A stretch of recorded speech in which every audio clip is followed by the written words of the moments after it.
Você já parou para pensar no que acontece depois que fechamos os olhos pela última vez? Essa pergunta que intriga a humanidade há milênios ganhou uma resposta fascinante e surpreendentemente prática em um dos textos mais enigmáticos e poderosos da espiritualidade oriental, o Bardo Thodol, conhecido no Ocidente como o Livro Tibetano dos Mortos. Mas atenção, esse não é um manual qualquer, nem um simples conjunto de rituais funerários. É um guia revolucionário que desafia a nossa compreensão da vida, da morte, acima de tudo, da própria consciência. Imagine só, um mapa detalhado para navegar pelo território desconhecido entre a última respiração e o próximo nascimento, ou, para os mais ousados, a libertação definitiva do ciclo de sofrimento. Não à toa, esse texto sagrado, composto no século VII e redescoberto apenas no século XIV, tornou-se uma referência não apenas para os que partem, mas para aqueles que buscam transformar agora a maneira como encaram a existência. E o mais incrível: sua influência ultrapassou fronteiras, chegando até hospitais modernos, onde profissionais o usam para acalmar os medos daqueles que se despedem da vida. Mas como um conjunto de escritos tão antigo ganhou tanta relevância hoje? Tudo começou com uma lenda tão extraordinária quanto o próprio texto. No século VI, o mestre Padmasambhava, o nascido do loto, cujo aparecimento milagroso em meio a uma flor simboliza a pureza que floresce mesmo na lama da ignorância, foi chamado ao Tibete pelo imperador Trizon Detsen. Sua missão: domar os espíritos turbulentos que resistiam ao budismo. E ele não apenas os subjugou, transformou-os em guardiões da sabedoria, provando que até as forças mais caóticas podem se tornar aliadas da iluminação. Ao seu lado, Yeshe Tsogyal, a mãe do budismo tibetano, não só alcançou o despertar espiritual como ajudou a esconder esses textos para que fossem encontrados apenas quando a humanidade estivesse pronta. E o momento chegou no século XIV, quando Karmalinga Terton, ou um descobridor de tesouros espirituais, revelou ao mundo esses ensinos perdidos. Entre eles, o Bardo Thodol se destacava como um farol para almas perdidas no limbo entre a morte e o renascimento, um período conhecido como Bardo. Nesse estado intermediário, a consciência se depara com suas próprias projeções, deuses pacíficos, que representam qualidades como compaixão, e divindades iradas, espelhos de nossos medos e apegos não resolvidos. O texto, quando lido em voz alta por um lama, funciona como um GPS espiritual, ajudando o falecido a reconhecer essas visões como criações da própria mente e, assim, escolher entre renascer ou romper o ciclo da samsara para sempre. Mas aqui está o pulo do gato: o que começou como um ritual para os mortos virou uma ferramenta de transformação para os vivos. Graças à tradução pioneira de Walter Evans Wentz, publicada em 1927 com um título propositalmente provocativo, O Livro Tibetano dos Mortos, sim, uma referência estratégica ao famoso Livro Egípcio dos Mortos, e ao endosso de Carl Jung, que viu nele um manual para compreender os abismos da psique, esse texto se tornou um fenômeno global. Jung enxergou ali não apenas um guia para a morte, mas um espelho para a vida, um convite a enfrentar nossas ilusões, padrões autodestrutivos e o medo ancestral do desconhecido. Hoje, o Bardo Thodol é muito mais do que um artefato histórico. É um lembrete urgente de que a morte não é um fim, mas uma transição, e que a chave para atravessá-la com sabedoria está em como vivemos hoje. Em um mundo obcecado por produtividade e distrações, esse texto nos desafia: quanto você realmente se conhece?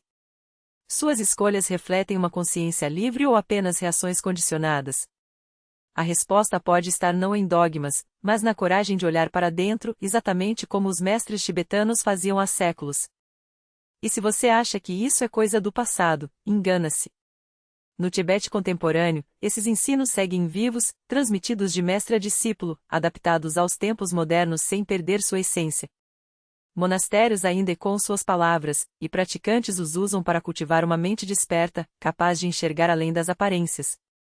Afinal, como diz a sabedoria budista, a iluminação não é um destino, mas um caminho, e esse caminho começa com um único passo: o de questionar. Então, antes de seguir adiante, faça-se uma pergunta: se a morte fosse hoje, você estaria preparado não para morrer, mas para renascer, seja literal ou simbolicamente? Porque, no fundo, é disso que trata o Bardo Thodol, de despertar antes que seja tarde. E esse despertar, meu amigo, não exige que você espere pelo último suspiro. Eis que a vida nos lança enigmas que nem mesmo as lendas familiares conseguem desvendar. Dizem que nossos ancestrais vieram dos 4 cantos do mundo, mas onde estão as provas? Onde está a verdade que nos une ou nos separa? E por que, afinal, meu irmão mais novo e eu, criados sob o mesmo teto, encarnamos abordagens tão radicalmente distintas? Ele, atleta de mão cheia em um clube de elite de handebol, e eu, campeão em um esporte que desafia a gravidade. Seria mero acaso? Ou haveria algo mais profundo, escrito em um código que nem sequer suspeitávamos existir? Foi então que o universo, ou talvez apenas o algoritmo, colocou em meu caminho algo que mudaria tudo, o passaporte genético da Genote. Não um teste qualquer, mas uma chave científica para decifrar o manual de instruções do seu próprio corpo.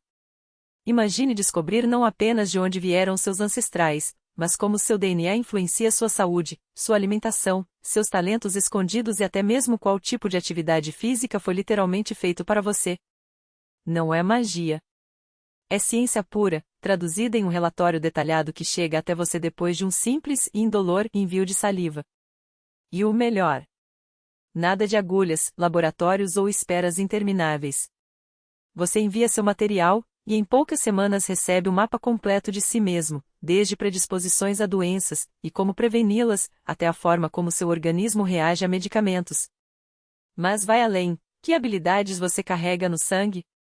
Que segredo seu corpo guarda sobre sua resistência, sua criatividade, sua forma de processar o mundo? Isso não é apenas autoconhecimento, é poder. Poder para otimizar sua vida, sua performance, sua longevidade. E aqui está o convite: por que adiar o encontro com sua própria essência?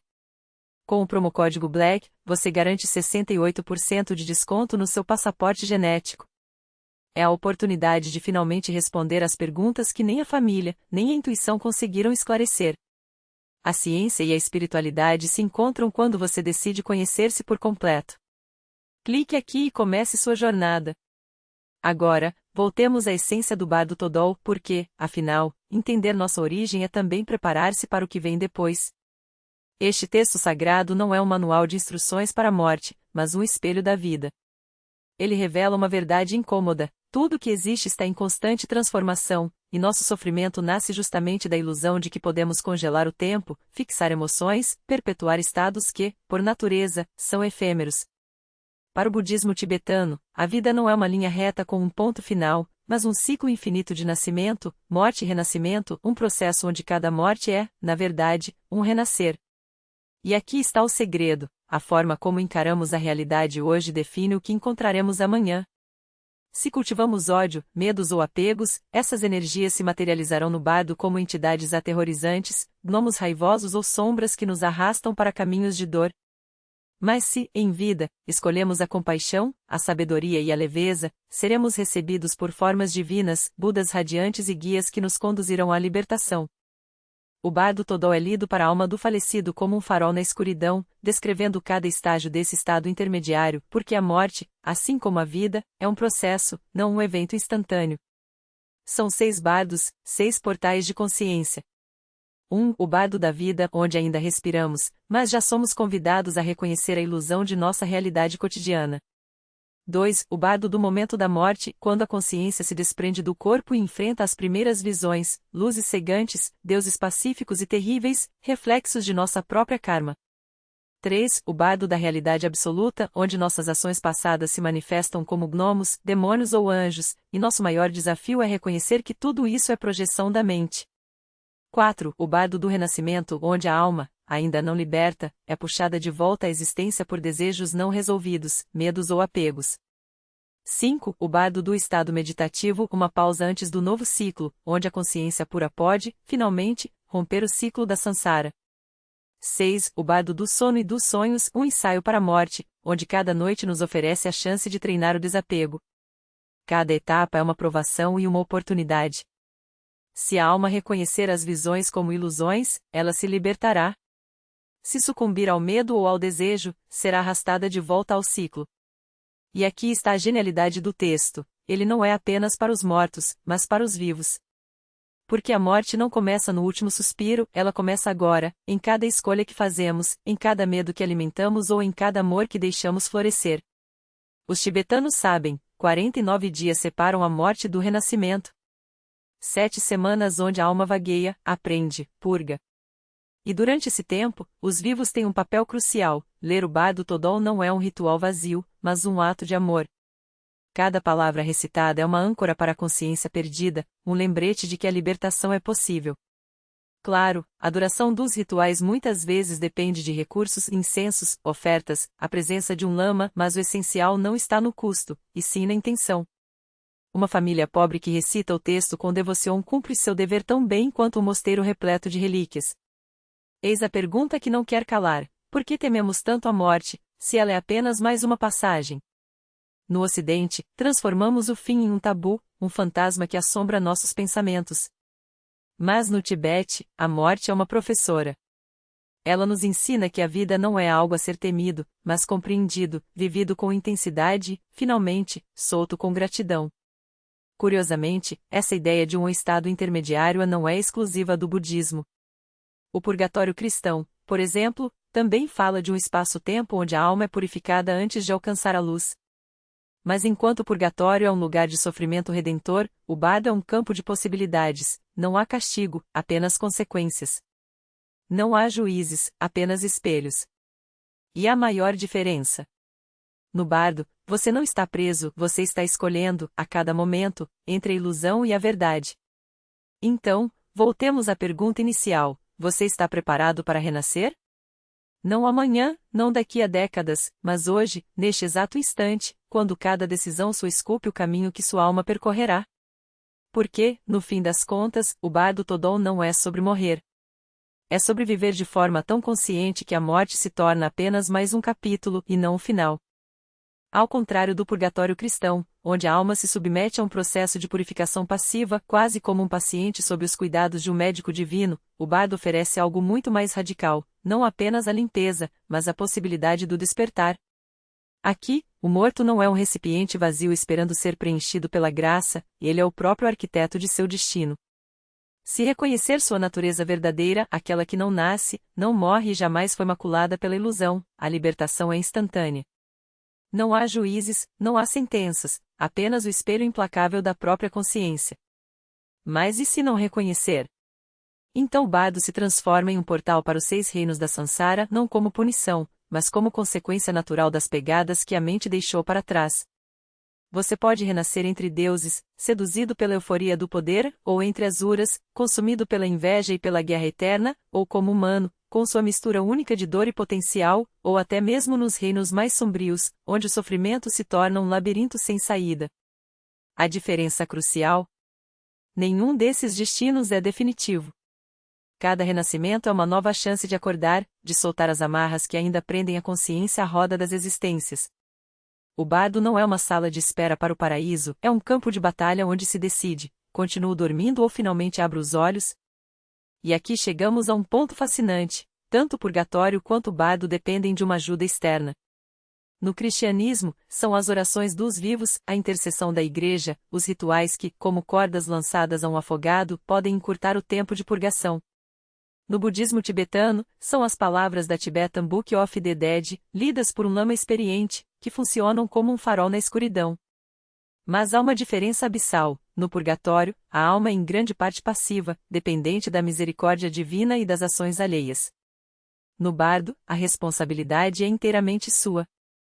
O lama pode guiar, pode gritar instruções, pode descrever cada bodhisattva que surge no caminho, mas é você quem deve reconhecer a luz, você quem deve escolher seguir adiante.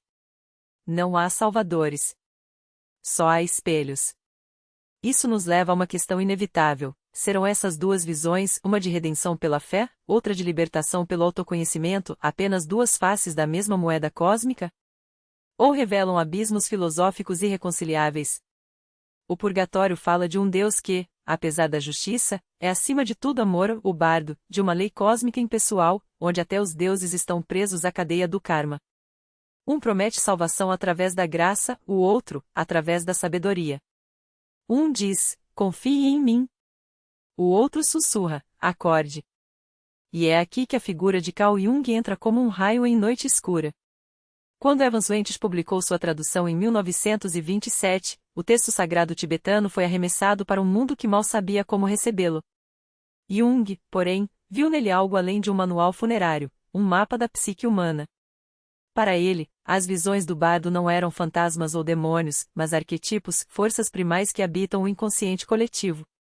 Os deuses irados. Projeções de nossos medos não resolvidos. As luzes cegantes. O próprio self, tentando se revelar. A morte, então, não seria um evento biológico, mas um processo psicológico, uma passagem obrigatória para quem ousa se transformar. Mas aqui surge o paradoxo. Ao traduzir um bardo para a linguagem da psicologia, Jung o salvou do esquecimento, ou o esvaziou de seu poder.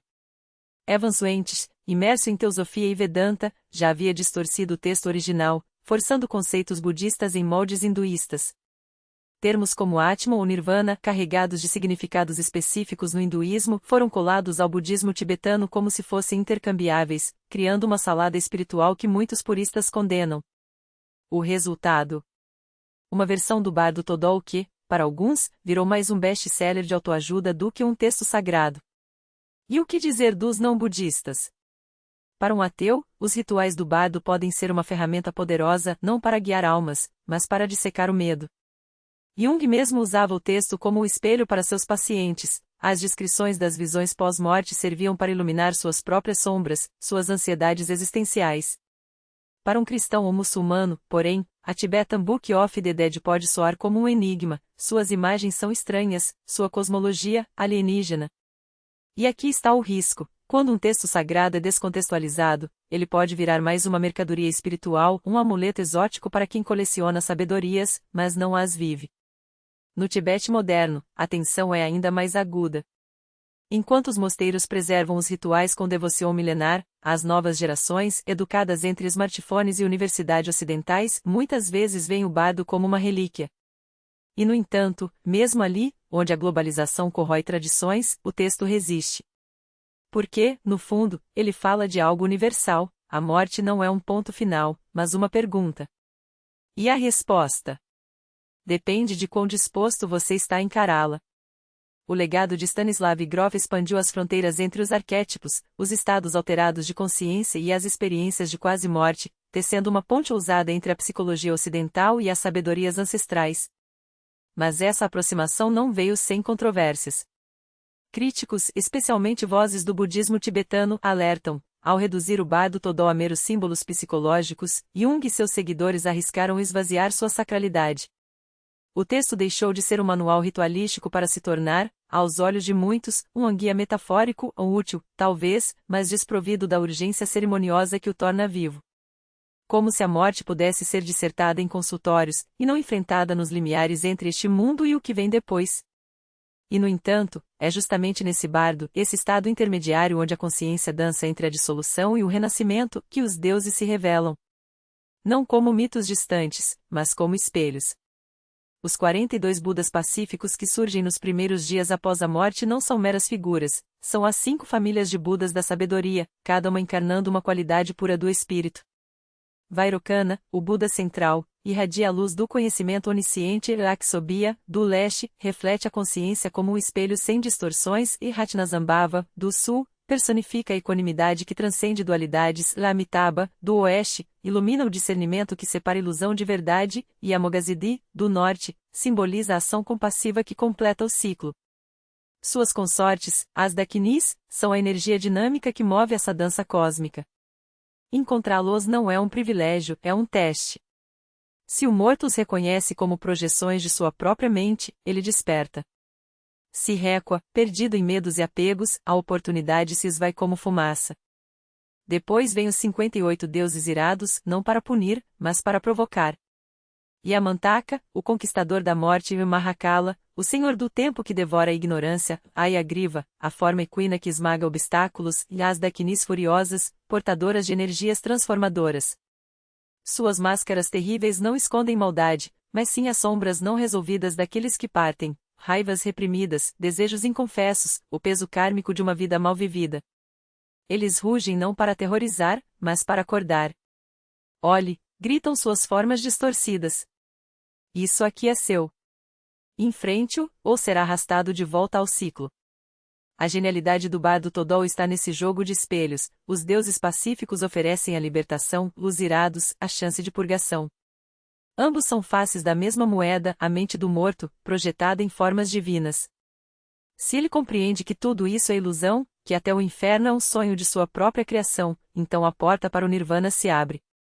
Caso contrário, o Sansara o aguarda, implacável, com suas rodas de nascimento e morte. E aqui reside a ironia deliciosa do budismo esotérico, ele não é para curiosos. Enquanto o budismo Mahayana estende sua mão a multidões com promessas de compaixão universal, o Vajrayana, o veículo diamantino, exige mais. Exige um mestre. Exige tantras secretas, mantras sussurradas como chaves para portais invisíveis, práticas que transformam o corpo em altar e a mente em laboratório alquímico. Om a um não é apenas um som, é um código para desbloquear camadas de consciência. As tantras não são livros, são mapas de um território que só os iniciados ousam explorar.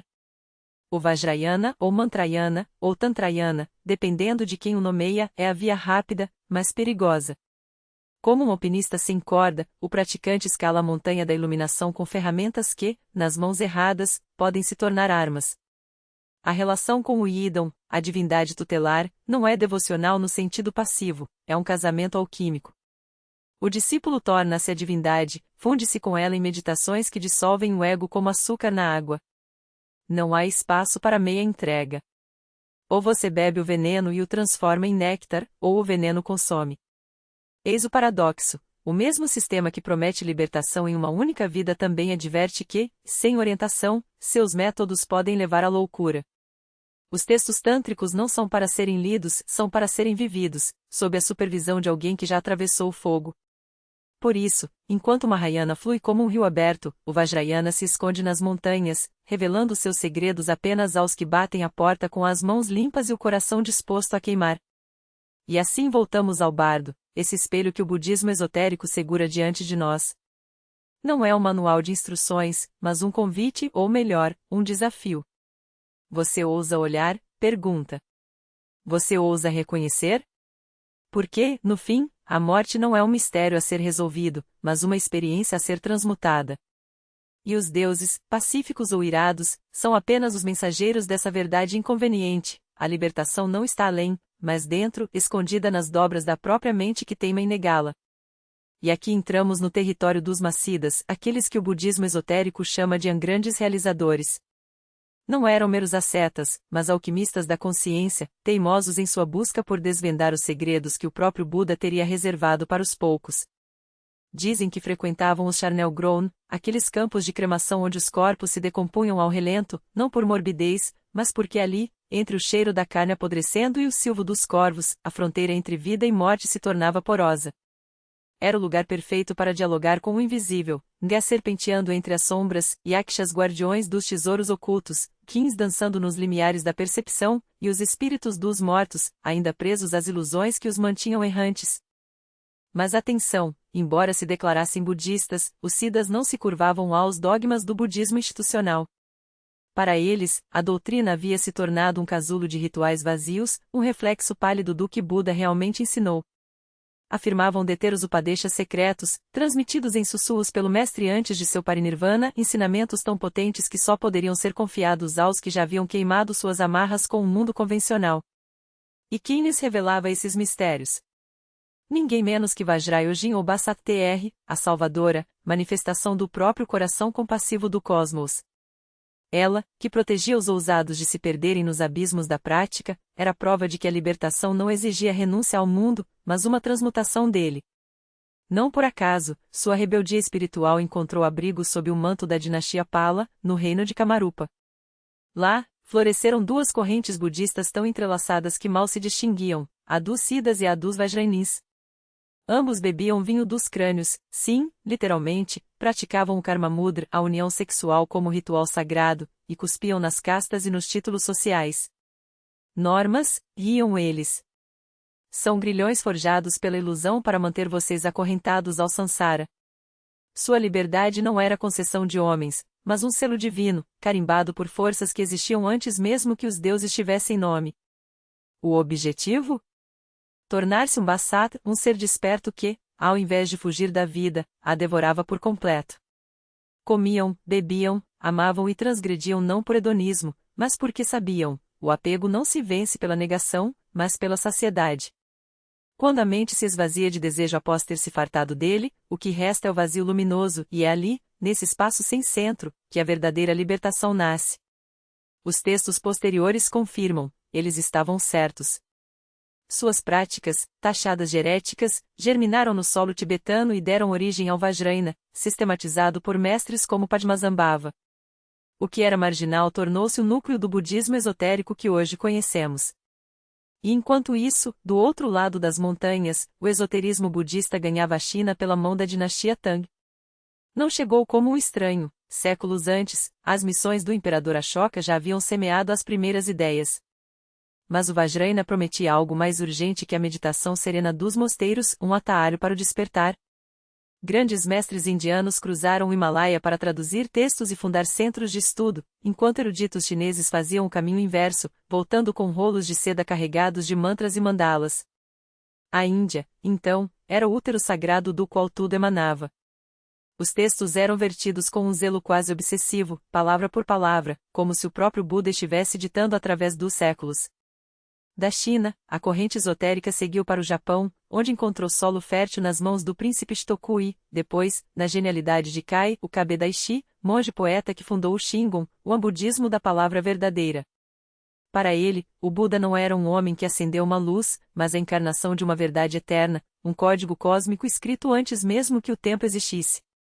E o Shingon, como Vajrayana, jurava que o despertar não era questão de vidas sucessivas, mas de uma única existência, desde que se entregasse à disciplina de um mestre iluminado. Porque, no fim, todas as escolas esotéricas, sejam as dos siddhas transgressores, sejam as dos monges tibetanos ou japoneses, convergem para o mesmo ponto: a iluminação não é privilégio de uma linhagem, mas o direito de quem ousa viver os ensinamentos. Os rituais, os mantras, as visualizações de deidades irosas, tudo isso são ferramentas, não fins. O que importa não é a escola que se segue, mas como se segue, com o coração aberto em compaixão e a mente afiada pela lucidez. Até mesmo o Bardo Todol, que nasceu como um manual para guiar os mortos, foi ressignificado por mãos ocidentais. Walter Evans Wentz, fascinado pela teosofia de Blavatsky, que via no Tibete o repositório da sabedoria ancestral, transformou-o em um espelho para os vivos. A Tibetan Book of the Dead não fala da morte, escreveu ele, mas da primazia da alma, aquilo que a vida, em sua algazarra de distrações, insiste em nos fazer esquecer. Sua interpretação foi revolucionária. Se, ao ler o texto, nos colocássemos no lugar do morto, não colheríamos apenas a recompensa dele, mas a nossa própria. Porque o andador de tudo, como diz o bardo, não está lá fora, está dentro.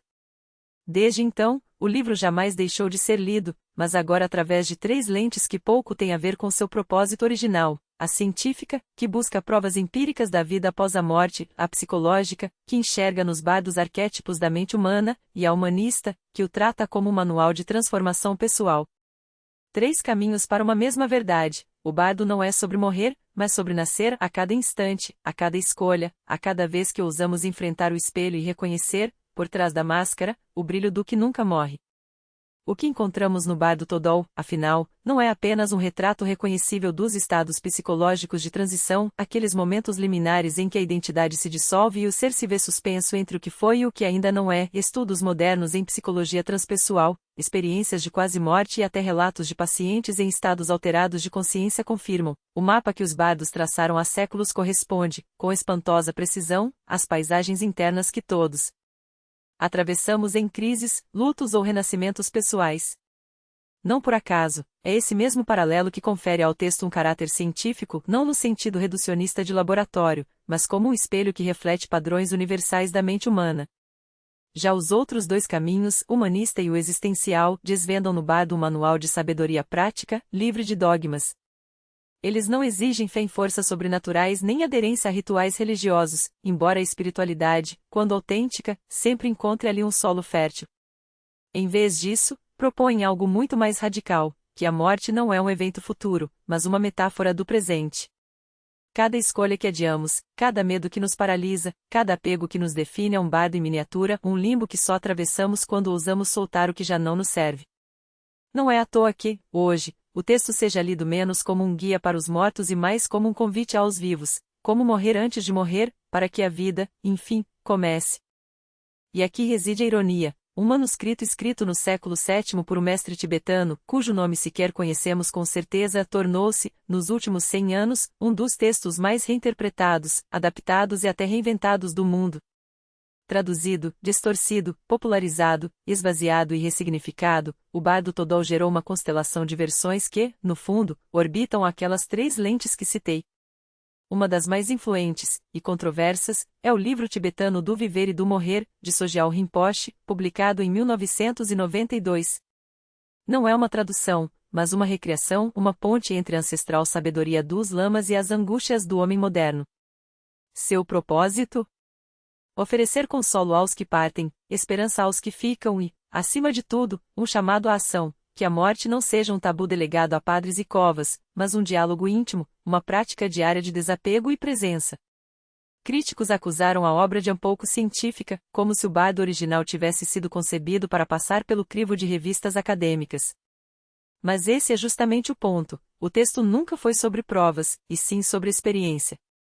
Como escreveu o pesquisador Evan Thompson, a força do Bardo Todol está em sua capacidade de funcionar não como teoria, mas como ferramenta. Em culturas onde a morte foi sequestrada por instituições, onde os rituais são performados por estranhos e o luto, medicalizado, perdemos até a linguagem para falar do inexplicável. Reduzimos o mistério a clichês, descansou em paz ou o evitamos com um silêncio constrangido. O bardo, em todas as suas versões, nos devolve uma verdade incômoda: a morte não é um problema a ser resolvido, mas um processo a ser vivido. Eis porque, mesmo quem rejeita seu simbolismo ou desconhece seus termos, encontra ali algo familiar. A jornada pelos bardos, com seus demônios, luzes e escolhas, espelha, em chave poética, qualquer transição humana, o luto, a crise existencial, a reinvenção. Até o ato de assoltar um ente querido, ou uma identidade antiga, segue a mesma lógica, um ponto de partida que só se torna chegada quando aceitamos que o caminho é a própria transformação. O significado de um texto muda com seu tempo, mas o Bardo Todol resistiu porque sua essência é atemporal. Não importa se você acredita em renascimentos ou em nada, a questão é o que você faz com sua única vida, aqui e agora. Que, aliás, é a mesma pergunta que ecoa quando tentamos pronunciar a Foa pela primeira vez e a língua se enrola, ou quando nos deparamos com a crudeza de um ritual que não entendemos. Não se trata de dominar os termos, mas de permitir que eles nos dominem, que nos lembrem, a cada sílaba estranha, que há mais mistério em nós do que nossa razão gostaria de admitir. O resto? Bem, o resto é convite. Para quem quiser, as portas estão abertas, nos comentários, nos livros, ou na quietude de uma respiração consciente, o único bardo que todos, inevitavelmente, atravessaremos.